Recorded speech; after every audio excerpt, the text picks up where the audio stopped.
Hoje nós vamos começar com a pergunta: o que é produção musical? Assim, nós vamos procurar quantificar essa profissão e entender os processos envolvidos no trabalho e no dia a dia de um produtor musical. Nessa primeira aula, nós vamos definir o trabalho de produção musical, conhecer a trajetória histórica da profissão, contextualizar a trajetória da produção na atualidade, conhecer os processos envolvidos na produção musical.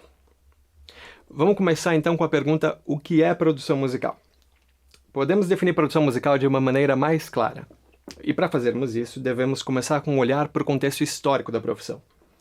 Anteriormente, na década de 60, a produção musical já era basicamente uma forma de gerenciamento artístico e financeiro do projeto musical.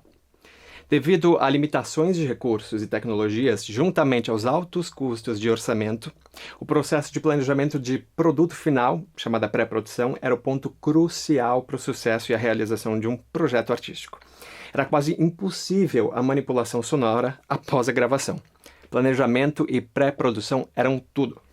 Ainda hoje é na pré-produção que as questões com relação ao que será feito no momento das gravações são decididas, evitando assim qualquer imprevisto durante o processo de gravação propriamente dito. Dessa forma, garante-se um rendimento máximo do produto final de acordo com os objetivos determinados. Graças a ela, todo um projeto artístico pode ser finalizado de maneira eficaz e segura, o que era necessidade para a produção no princípio da produção musical. Nesses tempos, sem possibilidades de manipulação sonora, aquilo que era captado na gravação era praticamente o resultado do produto final, sem direito a regravações. Isso demonstra a importância que o planejamento representava e ainda representa de muitas maneiras. Mas vamos avançar um pouco no tempo? Vamos para os famosos anos 60. A partir dos anos 60, com o surgimento de novas tecnologias de gravação e manipulação sonora, vem o início da consolidação do forte mercado das gravadoras. Firmou-se então o conceito tradicional que hoje temos do produtor musical. E esse conceito relaciona-se ao papel de administrar o processo de produção do material artístico, responsabilizando-se pelo resultado do conteúdo musical. A figura de principal referência nesse contexto, cuja maneira de trabalho deu visibilidade à função da produção tradicional, é o famoso produtor inglês George Martin, muito admirado por seu trabalho com os Beatles. Ele até hoje é referência principal na concepção tradicional de um produtor musical.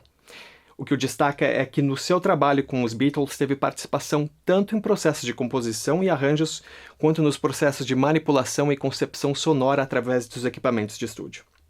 Foi ele que deu visibilidade à função do produtor musical naquela época. Por isso, foi até chamado de o quinto Beatle, sendo de muitas maneiras um verdadeiro integrante da banda. Até aqui, deu para acompanhar? Ótimo! Então vamos dar uma olhada como os produtores trabalhavam tradicionalmente.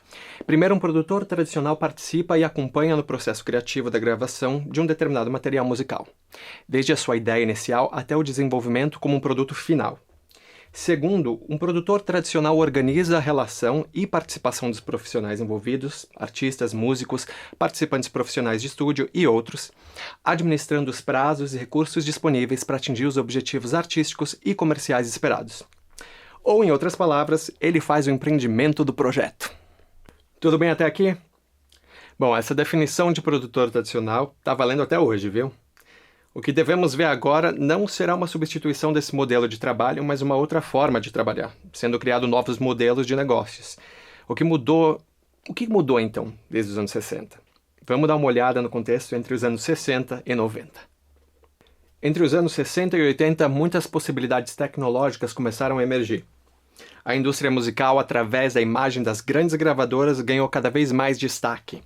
Na época, as tecnologias emergentes ainda não traziam acessibilidade nem facilidade.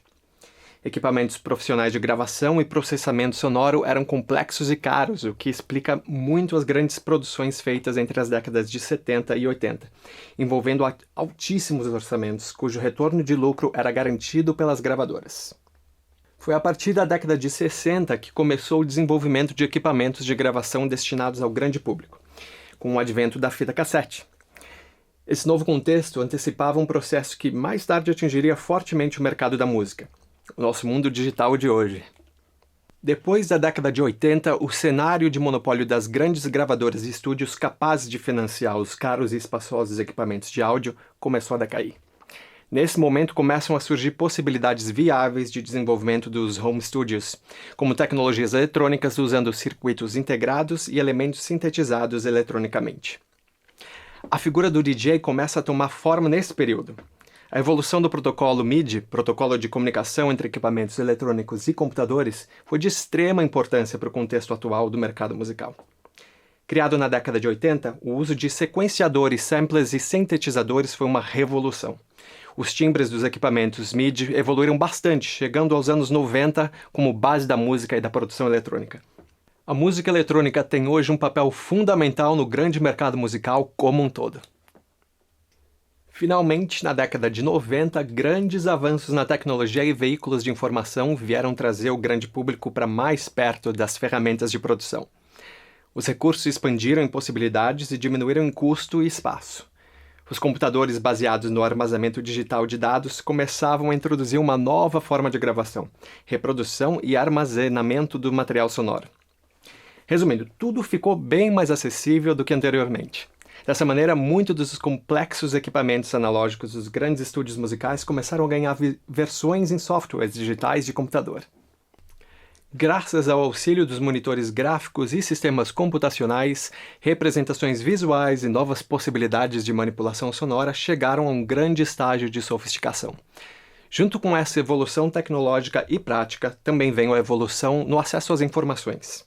Graças ao crescimento da internet, gerou-se uma contribuição significativa no mundo da divulgação e do mercado. Foi também nesse momento que estabeleceu-se a importante troca de informações, compartilhada entre os profissionais e amantes da produção musical. Bom, nem preciso falar muito porque esse é um mundo que você provavelmente já conhece e está em busca de expandir o seu conhecimento, não é? Essas inovações tiveram extrema importância para aproximar o processo de produção musical ao grande público, além de possibilitar uma série de novos estilos musicais baseados no uso das novas tecnologias. Dessa forma, muitos produtores musicais surgiram trazendo novas tendências e expandindo os campos de produção sonora e do próprio cenário musical. Como você já pode adivinhar, o papel do produtor de hoje é bastante mais vasto que o de um produtor tradicional, visto que as possibilidades tecnológicas e artísticas cresceram muito desde então. Bom, ainda não terminamos de definir o produtor musical de hoje, mas estamos quase lá. Vamos continuar essa parte no próximo vídeo. Então até lá!